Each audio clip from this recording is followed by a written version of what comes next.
Have you ever felt invisible in your own home? Even after decades of care, of guidance, of silent sacrifice, your world shifts the moment they walk out the door. And yet, we are told that this is progress, this is life, that children leaving is a natural arc. But what if the truth you've been avoiding is far more complex, far more brutal? There is a paradox hidden here. We celebrate independence, yet mourn the intimacy we invested in for decades. This is the subtle cruelty of human attachment. The departure of adult children is often framed as freedom, as growth. Yet, beneath this socially sanctioned narrative lies the hidden grief, the psychological cost, and the relational consequences that almost no one talks about. To understand this, we must define the archetype of relational sacrifice and the psychology of parental attachment. Attachment theory.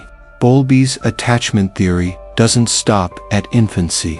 Adult children leaving activates what psychologists call the secondary attachment wound in parents.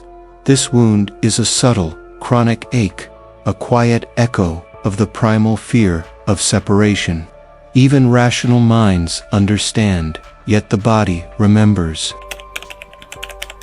Erickson's stage of generativity versus stagnation tells us that parents in midlife seek meaning through legacy, through guidance and nurturing.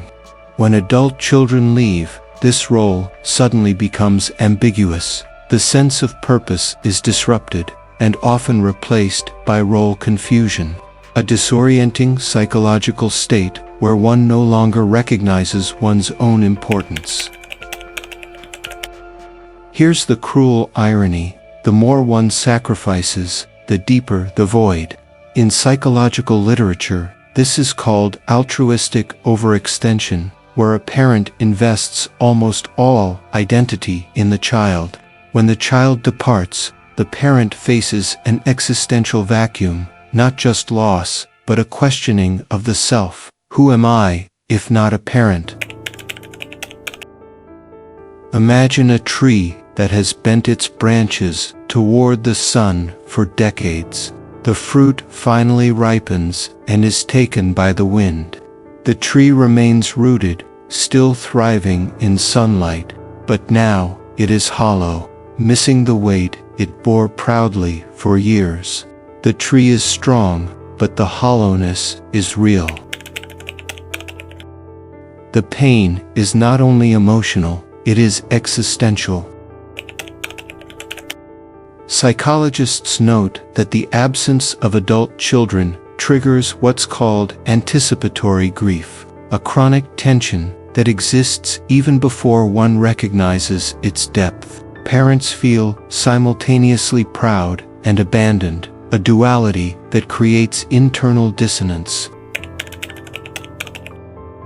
Every birthday celebrated, every midnight vigil, every suppressed frustration builds a silent ledger. When adult children leave, the moral balance sheet seems empty. Philosophically, this aligns with Camus' concept of the absurd. The universe doesn't compensate for years of devotion, yet meaning is demanded of us. Neuroscience calls this empathic resonance. Parents are not only feeling their own grief, but are psychically absorbing the stress, uncertainty, and pressures of the children they raised, even in their absence. This makes the emptiness doubly weighted. Picture a lighthouse keeper who has maintained the light for decades. The ships no longer arrived.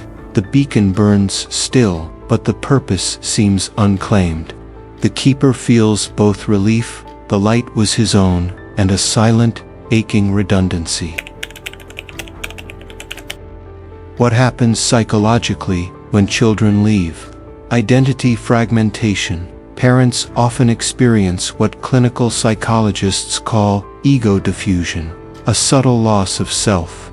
The roles that once defined them, protector, guide, daily companion, vanish in practical routines, leaving cognitive and emotional gaps. The unlearning of control. For decades, parents operated under the illusion of influence, that their wisdom, advice, and rules would shape lives. The departure forces a brutal confrontation. Control was never theirs to begin with. Projection and anxiety.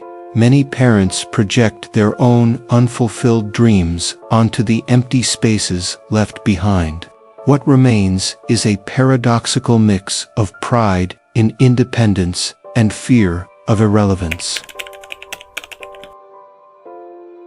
It's like a painter who has spent decades perfecting a mural. When the mural is finally unveiled, the audience leaves quickly, admiring it, but leaving the painter behind in a silent, echoing hall. The work is done, yet the completion feels like abandonment. Reclaiming selfhood. The first step is recognizing the parent's identity beyond the child. You are not merely a vessel of nurturing, you are a complex human being with desires, intellect, and emotional life that exists independent of offspring. Transforming the empty space. Psychologists suggest embracing symbolic reconstruction, filling the empty routines with meaningful work, friendships, hobbies, and reflection. Like the lighthouse keeper, the light continues to burn, but now it illuminates more than just passing ships. Acceptance of the fundamental paradox. The ultimate truth: love does not demand reciprocity, yet meaning still exists. In accepting this, parents move from loss to legacy. The love you gave, the sacrifices made, they are real, permanent, and formative, regardless of proximity. So imagine an ocean tide that has carried away countless vessels. The water continues to move, indifferent yet sustaining life beneath. The shore remains, weathered but enduring. You, the parent, are the shore. Your depth, your steadfastness, your love remain, even when the vessels of your labor sail away, leaving you with this to every parent, feeling the silent ache of empty rooms. Your presence, your sacrifices, and your love matter. They echo in ways you may never see, but they shape the world regardless. Stand tall, reclaim your purpose, and embrace the life you've built beyond the roles you've filled. If you feel the ache of unseen sacrifices, the silent grief of empty rooms, or the weight of a life you gave too much of, subscribe now. Don't let another moment of clarity pass without embracing the truths that can truly set you free.